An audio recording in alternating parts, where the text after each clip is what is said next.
வணக்கம். இன்றைய முக்கிய செய்திகள். தமிழ்நாடு சட்டப்பணிகள் ஆணைக்குழு சார்பில் 38 மாவட்டங்களில் உள்ள நீதிமன்ற வளாகங்களில் ஆகஸ்ட் 15ஆம் தேதி வரை மரக்கன்றுகள் நடும் நிகழ்ச்சி நடைபெறுகிறது. சுதந்திர தின விழாவை ஒட்டி ஆகஸ்ட் 14 மற்றும் 15 ஆகிய தேதிகளில் சென்னையில் ட்ரோன்கள் பறக்க தடை விதிக்கப்பட்டுள்ளது.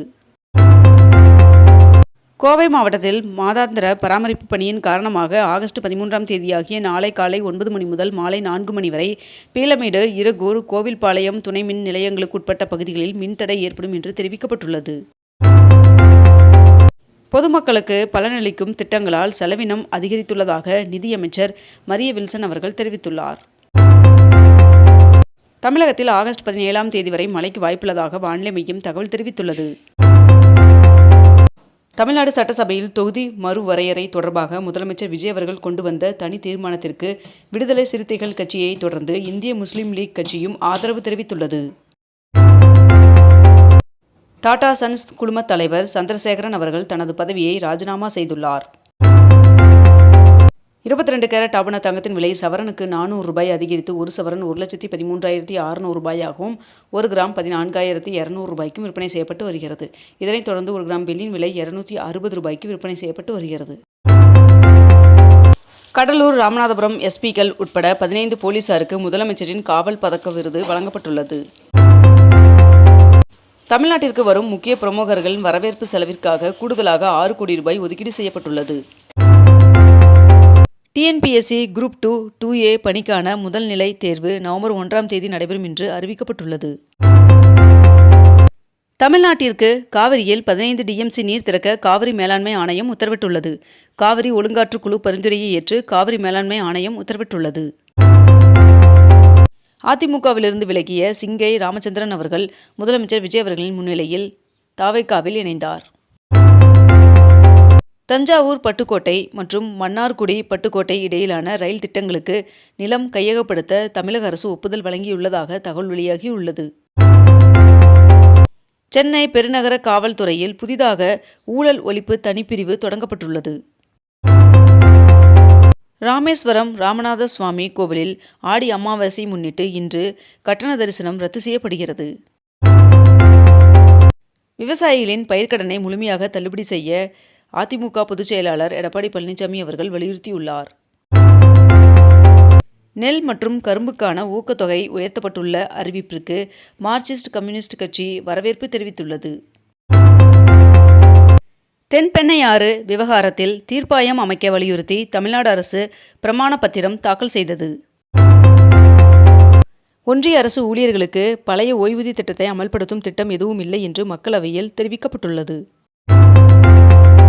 2027ஆம் ஆண்டிற்கான உலக பல்கலைக்கழக தரவரிசையில் இடம்பெறும் இந்திய கல்வி நிறுவனங்களின் எண்ணிக்கை 52ஆக உயர்ந்துள்ளது என்று ஒன்றிய அமைச்சர் தகவல் தெரிவித்துள்ளார். 80வது சுதந்திர தினத்தை முன்னிட்டு வீடுகளில் மூவர்ண கொடியை ஏற்றுமாறு பிரதமர் நரேந்திர மோடி அவர்கள் வலியுறுத்தியுள்ளார். சென்னை மெரினா மற்றும் பெசன்ட் நகர் கடற்கரையில் மொத்தம் 32 இடங்களில் இலவச வைஃபை வசதி மீண்டும் பயன்பாட்டிற்கு வந்துள்ளது. கரும்பு ஊக்கத்தொகை தொடர்பாக சட்டமன்றத்தில் இபிஎஸ் அவர்களுக்கும் செங்கோட்டையன் அவர்களுக்கும் இடையே வார்த்தை மோதல் ஏற்பட்டது. தமிழகத்தில் நிலவும் ஆவின் பால் தட்டுப்பாட்டிற்கு பாமக தலைவர் அன்புமணி ராமதாஸ் அவர்கள் கண்டனம் தெரிவித்துள்ளார். கலைஞர் கருணாநிதி அறக்கட்டளையின் சார்பில் மருத்துவ மற்றும் கல்வி உதவித்தொகை நிதியாக 8 பேருக்கு தலா 25,000 ரூபாய் வீதம் மொத்தம் 2 லட்சத்தை திமுக தலைவர் மு.க. ஸ்டாலின் அவர்கள் வழங்கினார். அரசு நிகழ்ச்சிகளில் தமிழ்தாய் வாழ்த்து முதலில் கட்டாயம் பாடப்பட வேண்டும் என்பதை வலியுறுத்தி முதலமைச்சர் விஜய் அவர்கள் நேற்று தனி தீர்மானத்தை கொண்டு வந்த நிலையில் இந்த தீர்மானத்தை அனைத்து கட்சிகளும் ஒருமனதாக ஏற்றுக்கொண்டது. எம்பிபிஎஸ் பிடிஎஸ் படிப்பிற்கான தரவரிசை பட்டியலை அமைச்சர் அருண்ராஜ் அவர்கள் வெளியிட்டுள்ளார். தமிழகத்தில் உள்ள முதுநிலை கோவில்களுக்குள் செப்டம்பர் 1ஆம் தேதி முதல் கைபேசி கொண்டு செல்ல முழுமையாக தடை விதித்து இந்து சமய அறநிலையத்துறை உத்தரவிட்டுள்ளது. நாட்டின் 80வது சுதந்திர தின விழாவில் முதன்முறையாக செங்கோட்டையில் வந்தே மாதரம் பாடல் பாடப்படும் என்று பாதுகாப்பு அமைச்சகம் தகவல் தெரிவித்துள்ளது.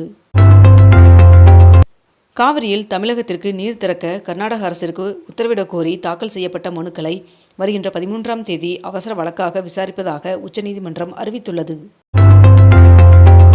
இஸ்ரேல் பிரதமர் பெஞ்சமின் நெதன்யாகு அவர்கள் காசாவிற்காக அமெரிக்க அதிபர் டொனால்ட் ட்ரம்ப் அவர்கள் முன்வைத்த 15 அம்ச அமைதி திட்டத்தை நிராகரித்துள்ளார். உயர்நிலை ஆராய்ச்சிகளை ஊக்குவிக்க பிரதமர் ரிசர்ச் சேர் ஃபெலோஷிப் திட்டத்திற்கு விண்ணப்பங்கள் வரவேற்கப்படுகின்றன என்று தெரிவிக்கப்பட்டுள்ளது. தமிழ்நாட்டில் போதைப்பொருள் ஒழிப்பு நடவடிக்கைக்காக 264 கோடி ரூபாய் ஒதுக்கீடு செய்து முதலமைச்சர் விஜய் அவர்கள் உத்தரவிட்டுள்ளார். அமேசான் மலைக்காடுகளில் ஒரு சிறிய பகுதியில் மட்டும் சுமார் 40,000 பூச்சி இனங்கள் வாழக்கூடும் என்றும் அவற்றில் பெரும்பாலானவை அறிவியலுக்கு இதுவரை அறியப்படாத புதிய உயிரினங்கள் என்றும் நேச்சர் இதழ் தெரிவித்துள்ளது. கேரளா மாநிலத்தின் பெயரை கேரளம் என்று அதிகாரப்பூர்வமாக மாற்றுவதற்கான மசோதாவை மத்திய அரசு மக்களவையில் தாக்கல் செய்துள்ளது. டெல்லி எய்ம்ஸ் மருத்துவமனையின் குழந்தைகள் அறுவை சிகிச்சை துறை பேராசிரியர் டாக்டர் ஷில்பா சர்மா அவர்களுக்கு பிசினஸ் ஐகான் விருது 2026 வழங்கப்பட்டுள்ளது. காமன்வெல்த் விளையாட்டுப் போட்டிகளில் பதக்கம் வென்று நாட்டிற்கு பெருமை சேர்த்த இந்திய வீரர் மற்றும் வீராங்கனைகளை பிரதமர் நரேந்திர மோடி அவர்கள் தனது இல்லத்தில் நேரில் சந்தித்து பாராட்டு தெரிவித்தார். காரைக்குடி, மயிலாடுதுறை மற்றும் திருவாரூர், பட்டுக்கோட்டை இடையிலான ரயில் நேரங்களில் மாற்றம் செய்யப்பட்டுள்ளதாக தெற்கு ரயில்வே அறிவித்துள்ளது. தமிழ்த்தாய் வாழ்த்தை முதலாவதாக பாடக்கோரும் தமிழக சட்டமன்ற தீர்மானம் வரவேற்புக்குரியது என்று நாதக தலைமை ஒருங்கிணைப்பாளர் சீமான் அவர்கள் தெரிவித்துள்ளார். சாண்ட், ஜல்லி உள்ளிட்ட கனிமங்களை வெளி மாநிலங்களுக்கு கொண்டு செல்ல விதித்த தடை பற்றி 2 வாரங்களில் தமிழ்நாடு அரசு பதில் அளிக்க சென்னை உயர்நீதிமன்றம் உத்தரவிட்டுள்ளது.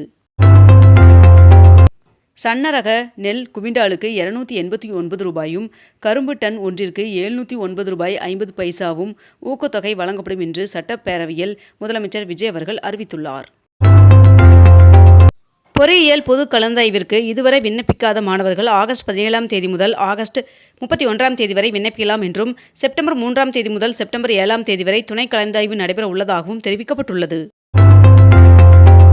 ஒகேனக்கல் காவிரி ஆற்றில் நேற்று வினாடிக்கு 6000 கனஅடியாக இருந்த நீர்வரத்து தற்போது 8000 கனஅடியாக அதிகரித்துள்ளது.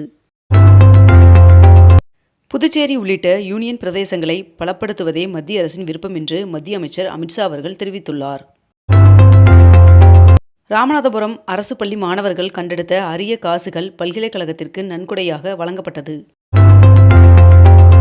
2 கோடி ரூபாய் செக் மோசடி வழக்கில் நடிகரும் பாஜக நிர்வாகியுமான சரத்குமார் அவர்கள் செப்டம்பர் 10ஆம் தேதி நேரில் ஆஜராக சென்னை சைதாப்பேட்டை நீதிமன்றம் சம்மன் அனுப்பியுள்ளது. LPG வாடிக்கையாளர்கள் ஆகஸ்ட் 16ஆம் தேதிக்குள் கட்டாயமாக KYC செய்ய வேண்டும் என எண்ணெய் நிறுவனங்கள் அறிவித்துள்ளது. இத்துடன் இன்றைய தலைப்புச் செய்திகள் நிறைவடைந்தன. மேலும் இதுபோன்ற அண்மை தகவல்களை உடனுக்குடன் தெரிந்து கொள்ள அக்னிபூ சேனலை சப்ஸ்கிரைப் செய்து கொண்டு தொடர்ந்து இணைந்திருங்கள். நன்றி, வணக்கம்.